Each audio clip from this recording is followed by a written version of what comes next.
నమో వెంకటేశాయ. గోవిందరాజస్వామి ఆలయ ప్రతిష్ఠ గురించి తెలుసుకుందాం. శ్రీ రామానుజుల చరిత్రలో చూడగా ఇప్పటి గోవిందరాజస్వామి ఆలయం కన్నా ముందుగా అక్కడ ఉన్నది పార్థసారథి స్వామి వారి కోవెల. దీనిలోనే శ్రీ రామానుజులు శైవుడగు కులోత్తుంగచోళుడు అనే రాజు గోవిందరాజుల వారి విగ్రహాన్ని చిత్రకూటం ఆలయంలోంచి కదిలించి సముద్రంలో పారవేయాలని ప్రయత్నించగా ఒక రాజనర్తకి ఉపాయం వల్ల ఆ రాజు హత్య చేయబడ్డాడు. తద్వారా రక్షించబడిన గోవిందరాజుల విగ్రహంను చిత్రకూటం నుండి తెచ్చి దిగువ తిరుపతిలోని పార్థసారథి స్వామి ఆలయంలో ఇప్పటి గోవిందరాజులుగా ప్రతిష్ఠించబడినాడు.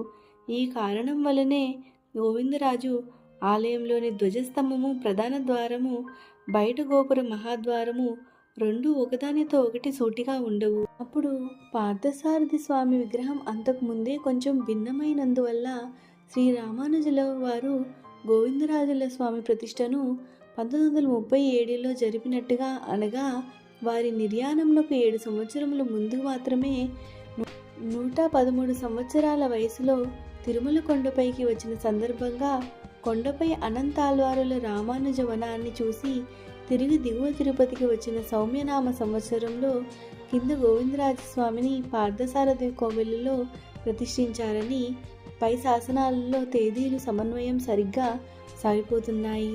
దీనిని బట్టి శ్రీ రామానుజులు తిరుమల కొండపైకి తమ 113వ సంవత్సరంలో తమ పాదములను కొండపై ఆంచకుండా మోకాళ్లతో మెట్లు ఎక్కిన చారిత్రాత్మక విషయం ఇలా రూఢి అవుతున్నది.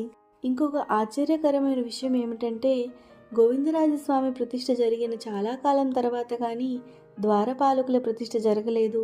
ఈ విషయం పాలకుల ప్రతిష్ఠకు సంబంధించిన ఒక శాసనం వల్ల మనకు తెలుస్తుంది. శ్రీవారి మహాద్వార గోపురం ఈనాడు మనం తిరుమల కొండపై ఆ స్వామివారి ఆలయంలోకి ప్రవేశించే మహాద్వార గోపురం శ్రీ రామానుజుల కాలం నాటికి ఏర్పడి ఉండలేదు. దేవచోళుల వంశంలోని కుమార అనంతరాయలు సన్నిధి వీధిలోని ప్రధాన గోపురం కట్టించినట్లు శాసనం రాయబడింది. ఓం నమో వెంకటేశాయ.